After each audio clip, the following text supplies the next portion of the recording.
Bonjour et bienvenue. Ici Martin Noël, président de la Corporation financière Monetis. J'aurai le plaisir de vous accompagner au cours de cette vidéo sur les stratégies du straddle et du strangle. Pour la plupart des stratégies d'options, il est nécessaire d'avoir une opinion sur la direction du titre sous-jacent avant de les établir. Un investisseur qui n'aurait pas d'opinion particulière sur la direction des prix, mais qui s'attendrait à de très fortes fluctuations à la hausse ou à la baisse, pourrait utiliser la stratégie du straddle ou du strangle pour tirer avantage de ces fluctuations. Veuillez prendre note que le straddle porte le nom de stellage ou option double en français et que le strangle se nomme stellage élargi en français. Pour les fins de cette vidéo et pour des raisons pratiques, nous utiliserons la terminologie anglaise qui est la plus couramment utilisée dans les marchés financiers. Ces deux stratégies sont construites par l'achat simultané d'options d'achat et d'options de vente. Comme on anticipe de fortes fluctuations dans un sens ou dans l'autre, la profitabilité de ces stratégies est plus élevée dans un marché volatile. Comme le straddle et le strangle sont construits par l'achat d'options d'achat et d'options de vente, cela implique que deux primes d'options sont achetées. Ceci a pour effet que les seuils d'équilibre de ces deux stratégies sont beaucoup plus élevés que ceux des stratégies simples d'options. Par conséquent, ces stratégies requièrent de fortes fluctuations du titre pour qu'elles deviennent profitables. Puisque ces deux stratégies requièrent de fortes fluctuations du titre afin d'être profitables, plusieurs investisseurs portent une attention particulière aux nouvelles économiques et financières qui peuvent être des éléments favorisant la volatilité. La publication des états financiers, le lancement d'un nouveau produit, les poursuites légales ou les règlements de litige, le dépôt de brevets ou toute autre nouvelle macroéconomique telle que les changements dans les taux d'intérêt peuvent avoir un impact positif ou négatif sur les résultats et sur la valeur des actions d'une société. Examinons d'abord la stratégie du straddle. Comme nous l'avons mentionné précédemment, le straddle est construit par l'achat simultané d'une option d'achat et d'une option de vente sur le même titre sous-jacent. Bien que le choix de l'échéance puisse varier en fonction de l'horizon de temps que l'investisseur croit nécessaire pour que le mouvement anticipé se produise, les deux options auront la même échéance. De plus, la construction du straddle requiert que les deux prix de levée soient identiques. Examinons le cas d'un investisseur qui anticipe que le prix du titre XYZ sera volatile au cours des 6 prochains mois. Le titre XYZ se négocie à 40 $.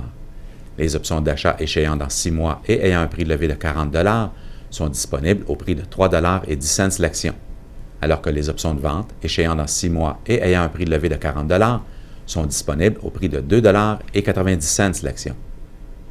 Le coût de 6 $ du straddle est calculé en additionnant les deux primes d'options payées par l'investisseur, soit 3,10 $ pour l'option d'achat et 2,90 $ pour l'option de vente.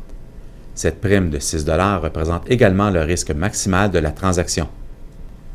Le coût jumelé des deux primes rend plus difficile l'atteinte des seuils d'équilibre et par conséquent, de plus fortes fluctuations dans le prix du titre sont requises pour y arriver.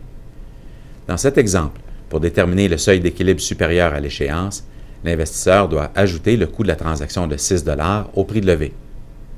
Pour déterminer le seuil d'équilibre inférieur à l'échéance, le coût de la transaction de 6 $ sera soustrait du prix de levée. Les résultats des calculs précédents nous indiquent que le titre XYZ devra être supérieur à 46 $ ou inférieur à 34 $ afin que la stratégie soit profitable. Le graphique suivant illustre la profitabilité de la stratégie en fonction d'un mouvement significatif dans un sens ou dans l'autre. En contrepartie, la stratégie génère des pertes dès que le titre se trouve entre les deux seuils d'équilibre à l'échéance. Le graphique suivant illustre les résultats de la position à l'échéance en fonction du prix du titre. Nous pouvons constater que la perte maximale se produit lorsqu'à l'échéance, le titre se situe à égalité avec le prix de levée, alors que les deux options sont sans valeur.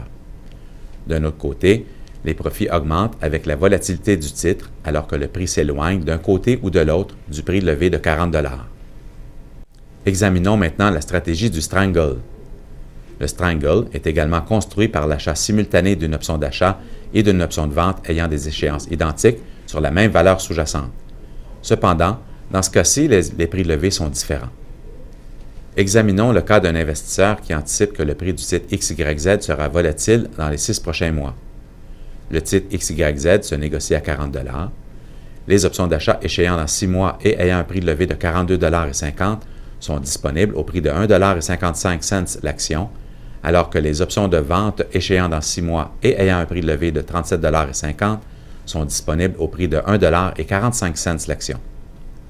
Nous pouvons constater que les options sélectionnées dans la stratégie du Strangle sont des options hors jeu, dont le prix est beaucoup moins élevé que les options choisies dans l'exemple de la stratégie du Straddle.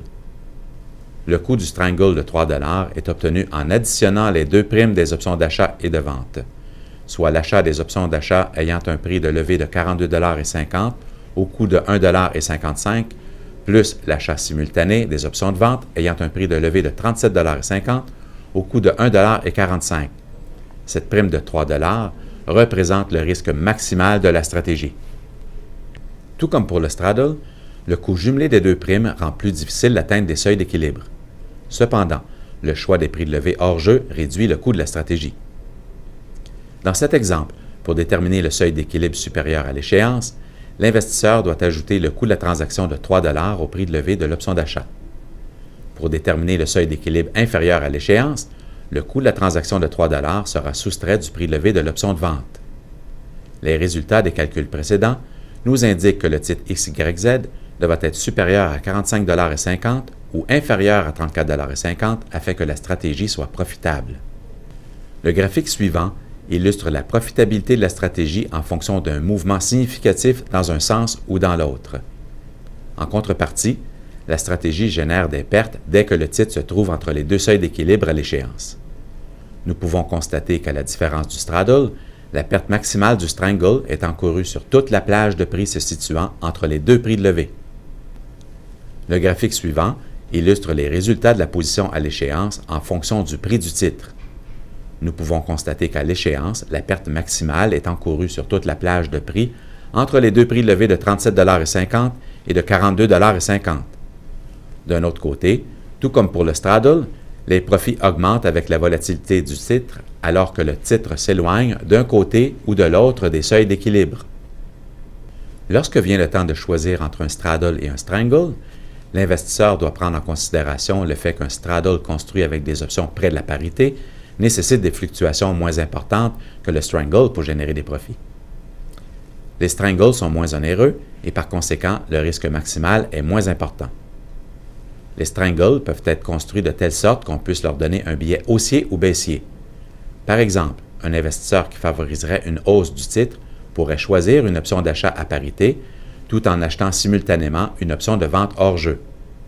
Finalement, il est très important que le titre ait le potentiel de fluctuer de manière suffisamment importante pour compenser le coût de la position. Lorsque les anticipations de volatilité sont faibles sur un titre, les investisseurs peuvent décider de vendre un Straddle ou un Strangle. Cela implique de vendre simultanément une option d'achat et une option de vente de même échéance. Les investisseurs qui établissent cette stratégie s'attendent à ce que le titre sous-jacent soit relativement stable pendant la durée de vie des options. Ces deux stratégies permettent aux investisseurs de tirer avantage d'une baisse de la volatilité implicite des options ainsi que de l'érosion de la valeur temps. Ces stratégies sont utilisées pour générer des revenus supplémentaires en provenance de l'érosion de la valeur temps de la prime des options.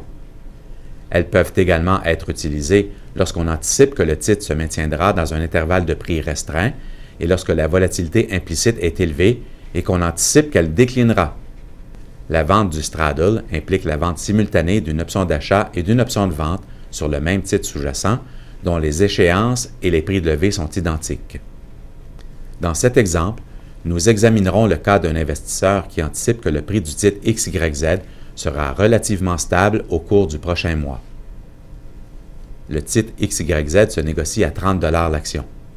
Les options d'achat échéant dans un mois et ayant un prix de levée de 30 $ sont disponibles au prix de 1 $ l'action, alors que les options de vente échéant dans un mois et ayant un prix de levée de 30 $ sont disponibles au prix de 90 cents l'action. La vente des options d'achat et des options de vente permet à l'investisseur d'encaisser une prime totale de 1,90 $ l'action. Il est important de prendre en note que le risque maximal de cette stratégie est inconnu puisque l'investisseur a vendu les deux options au lieu de les acheter. Dans cet exemple, le seuil d'équilibre supérieur de 31,90 $ est obtenu en ajoutant le crédit net de 1,90 $ au prix de levée de 30 $ de l'option d'achat. Parallèlement, le seuil d'équilibre inférieur de 28,10 $ est obtenu en soustrayant le crédit net de 1,90 $ du prix de levée de 30 $ de l'option de vente. Il est important de prendre en considération le fait que cette position expose l'investisseur à des pertes illimitées lorsque le titre fluctue de part et d'autre des deux seuils d'équilibre. Le graphique suivant illustre la profitabilité limitée de la stratégie ainsi que le risque illimité lié au mouvement du titre de part et d'autre des deux seuils d'équilibre. Nous pouvons constater que la vente du straddle génère des profits lorsqu'à l'échéance, le titre se situe à l'intérieur des deux seuils d'équilibre.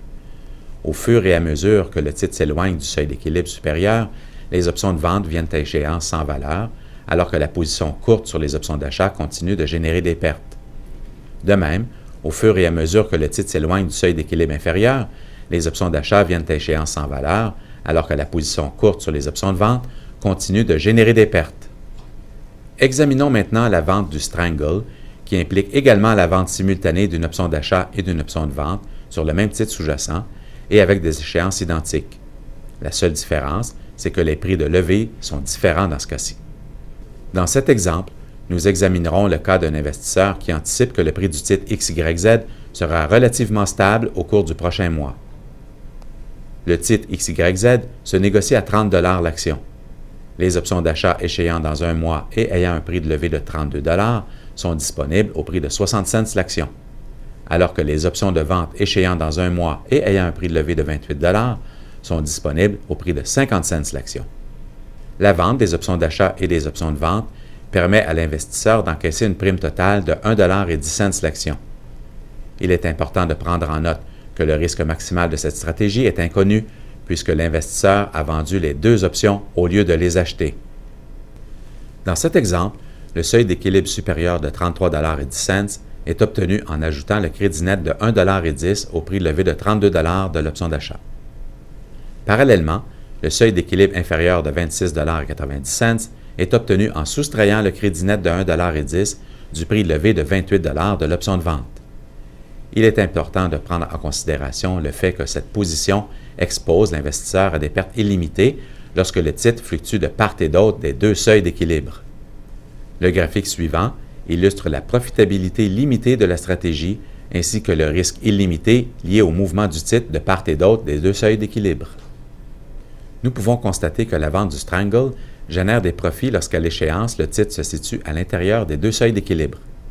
De plus, le profit maximal est réalisé sur toute la plage de prix entre les deux prix de levée de 32 et de 28 $. Nous pouvons également constater que bien que les probabilités de profit soient plus élevées pour le strangle à cause de l'écart entre les prix de levée qui est plus large, la prime reçue, elle, est plus faible. Au fur et à mesure que le titre s'éloigne du seuil d'équilibre supérieur, les options de vente viennent à échéance sans valeur, alors que la position courte sur les options d'achat continue de générer des pertes. De même, au fur et à mesure que le titre s'éloigne du seuil d'équilibre inférieur, les options d'achat viennent à échéance sans valeur, alors que la position courte sur les options de vente continue de générer des pertes. Merci de vous être rejoints à nous et à la prochaine.